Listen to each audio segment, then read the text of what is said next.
Praise the Lord. क्रिस्त में मेरे प्यारे भाइयों और बहनों, और काफ़ी दिनों के बाद मैं आप सभी लोगों को एक और बार मेरे चैनल डिवाइन प्रीचिंग 777 में आप सभी लोगों को दिल से प्यार से स्वागत करता हूँ।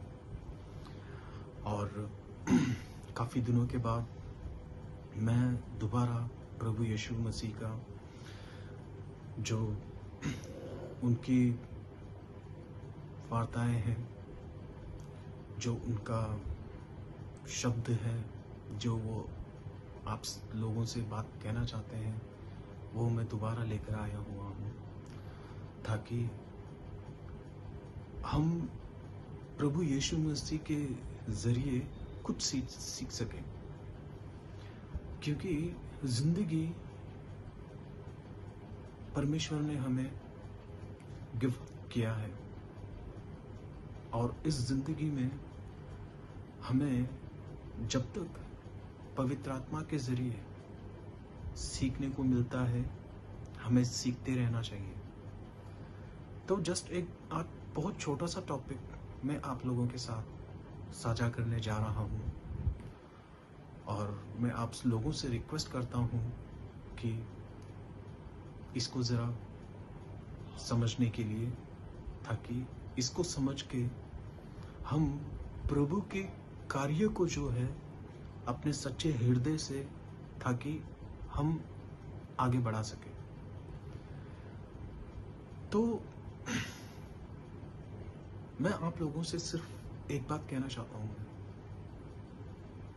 कि जो भी परमेश्वर के कार्य को जो करना चाहता है, सबसे पहले तो वो बड़े भय और भक्ति से करे, ताकि जब हम प्रभु यीशु मसीह के बारे में और पवित्र बाइबल के बारे में जब हम किसी को समझाने निकलें, उससे पहले हमें क्या करना चाहिए। क्योंकि इस दुनिया में है ना, भगवान तो है ही, पर भगवान को टक्कर देने के लिए शैतान भी है। और वो शैतान जो है, जितना शैतान बाइबल के बारे में जानता है, शायद उतना तो हम साधारण मनुष्य नहीं जानते हैं। क्योंकि शैतान को बाइबल के बारे में सब पता है, इसीलिए उसको अच्छी तरह मालूम होता है, किसको? शैतान को, कि उसका जो है परमेश्वर की जो वचन है, कौन सच्चे हृदय से कर सकता है और कौन अपवित्र हृदय से करता है, यह शैतान को मालूम पड़ता है। इसीलिए परमेश्वर कहते हैं, यानी कि बाइबल साफ साफ कहता है कि तुम दूसरों को पढ़ाने से पहले, सिखाने से पहले खुद को तैयार करो, खुद को पवित्र बनो और खुद को ऐसा बनाओ ताकि जो तीसरा बंदा या तीसरा व्यक्ति, दूसरा या तीसरा व्यक्ति आपको देख के ये समझ जाए कि वाकई में परमेश्वर ने इसको चुना है। उनकी जो शुभ संदेश है, उसको सुनाने के लिए हम उसको चुना है करके। तो इसमें जो है सबसे बड़ा रोल खुद के परिवार लोगों का है। परिवार लोगों का माने पेरेंट्स का, माँ बाप का। क्योंकि मान लीजिए, मैं एक एग्जाम्पल देता हूं आपको। एक परिवार है, एक परिवार में 4 लोग हैं, माँ बाप यानी कि माता पिता और 2 बच्चे। और सडनली मान लीजिए कि ये परिवार शुरू से चर्च के साथ तो हैं, बट उतना गहराई में नहीं है। मतलब जो बोलते हैं ना स्ट्रॉन्ग फेथ, वो नहीं है, बट फिर भी एक फॉर्मेलिटी निभाते हुए आ रहे थे as a Christian. But suddenly इनके अंदर एक सदस्य में चेंजेस आती है और वो शुरू करता है बाइबल स्टडीज, एटलीस्ट कोशिश करता है। पर वो पहले इतना स्ट्रांग नहीं हो रहा है कि जितना उसको होना चाहिए। परमेश्वर जो है, सबसे पहले अगर परमेश्वर को किसी को चुनना है उनके काम के लिए, तो परमेश्वर उसको पहले जो है उसको चुन के उसको शुद्ध करते हैं, उसको पाप से निकालते हैं, पाप से निकाल के उसको पवित्र आत्मा से उसको भरते हैं। उसके बाद ही जो है वो बंदा जाके परमेश्वर का शुभ वचन सुना सकता है, वरना वो नहीं सुना सकता। बट मैं अभी भी कह रहा हूं, बाइबल पढ़ाना और बाइबल को समझाना और बाइबल क्लासेस लेना इतना आसान नहीं है। बाइबल को सुनाने से पहले, परमेश्वर को उनके आगे रखने से पहले खुद को बदलना पड़ेगा। जब तक हम खुद को नहीं बदलेंगे ना, हम दूसरों को नहीं बदल सकते।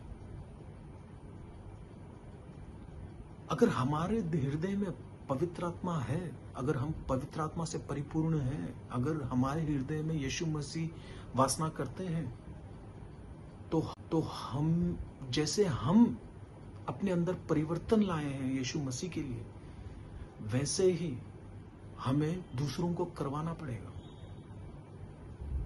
तो मान लीजिए कि जैसे मैंने आपको कहा था, एक परिवार में 4 सदस्य हैं, उनमें से परमेश्वर ने एक को चुन रहा है, तो सबसे पहले परमेश्वर उसको ठीक करेगा। उसको ठीक करने के बाद ही उसके जरिए कई लोगों को वो अपने जो शुभ वचन है उसको पहुंचाएगा, वरना नहीं पहुंचा सकते।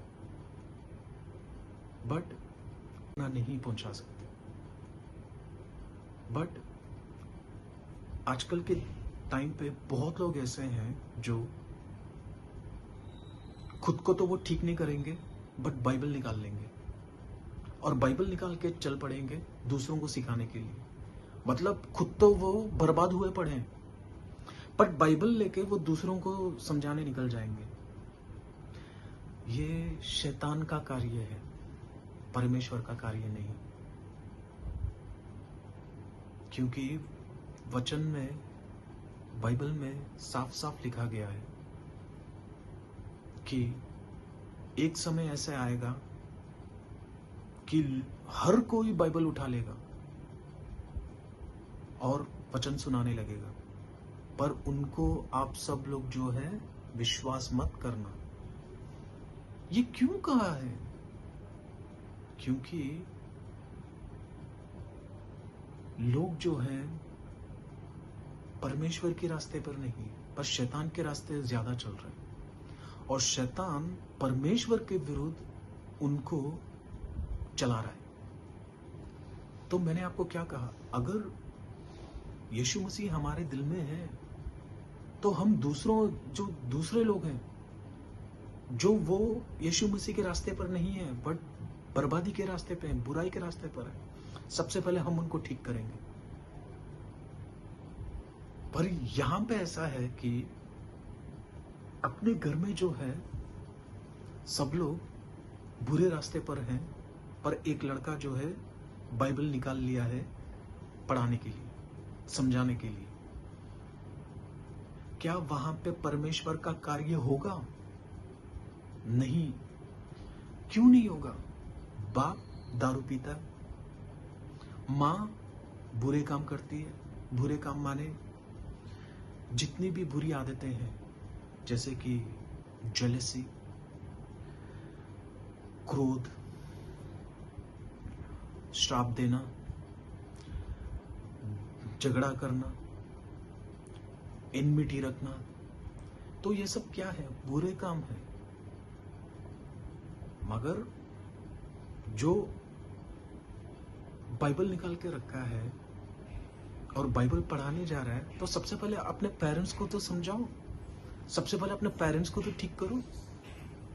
पेरेंट्स को तो ठीक नहीं कर रहे हो, पर बाइबल आपने उठा लिया और पढ़ाने बाइबल की वचन सुनाने चले गए, तो क्या वहां पे परमेश्वर का कार्य होगा? नहीं होगा, नहीं होगा। वहां पे शैतान का काम होगा। क्यों? क्योंकि वहां पे परमेश्वर के अनुसार नहीं चल रहे हैं, प्रभु के वचन के अनुसार नहीं चल रहे हैं। किसके अनुसार चल रहे हैं? शैतान के। इसीलिए प्यारे भाइयों और बहनों, अगर हमें परमेश्वर का काम करना है तो सबसे पहले खुद को जांचना पड़ेगा कि हम पवित्र आत्मा से परिपूर्ण हैं क्या? क्या इतना इजी है कि हमने बाइबल उठा के चल दिए और वचन सुनाने के लिए?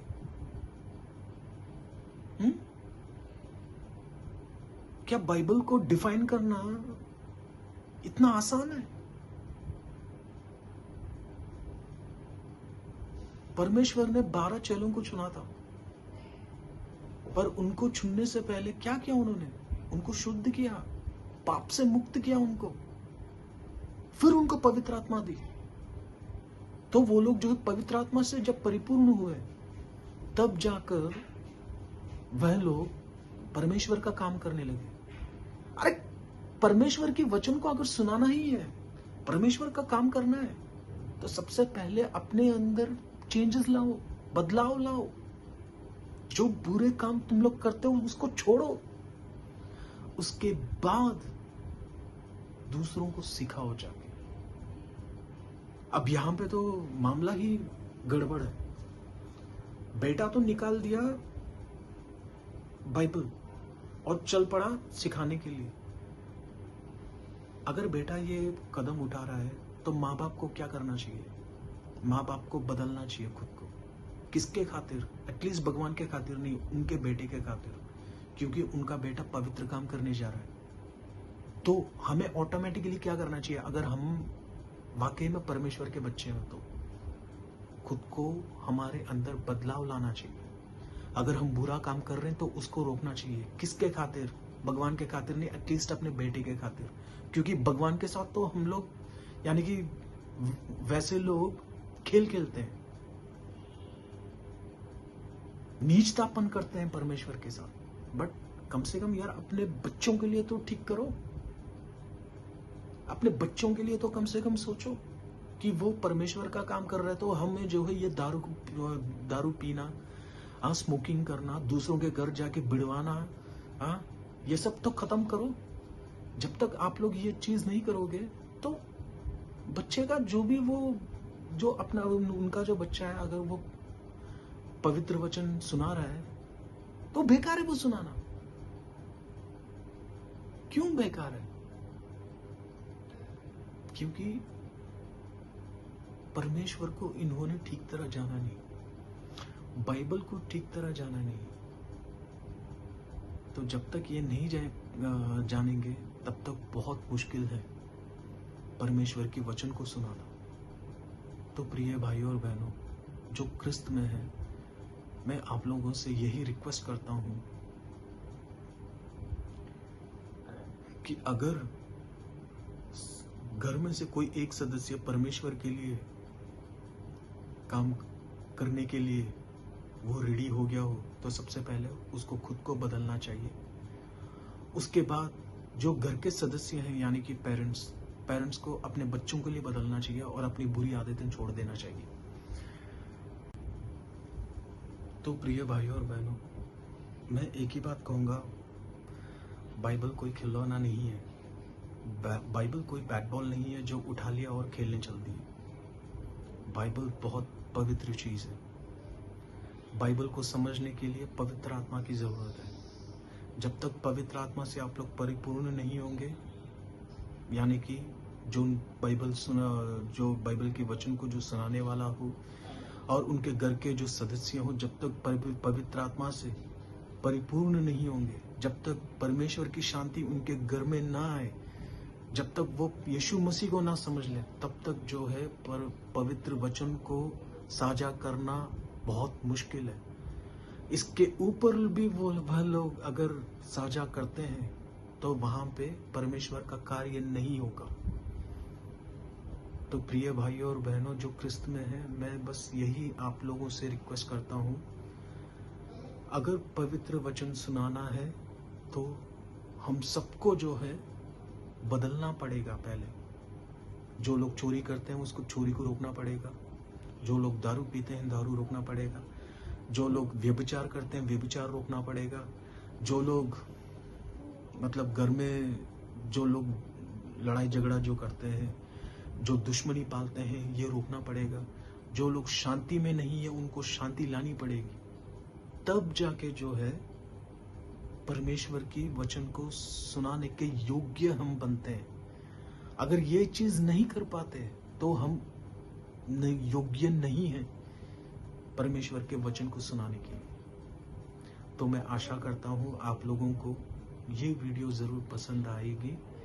अगर किसी को भी कुछ भी डाउट हो या संदेह हो या मतलब कोई भी प्रश्न हो, जरूर मुझसे पूछिए, मैं उनको उसका सही जवाब देने के लिए आपसे कोशिश करूंगा।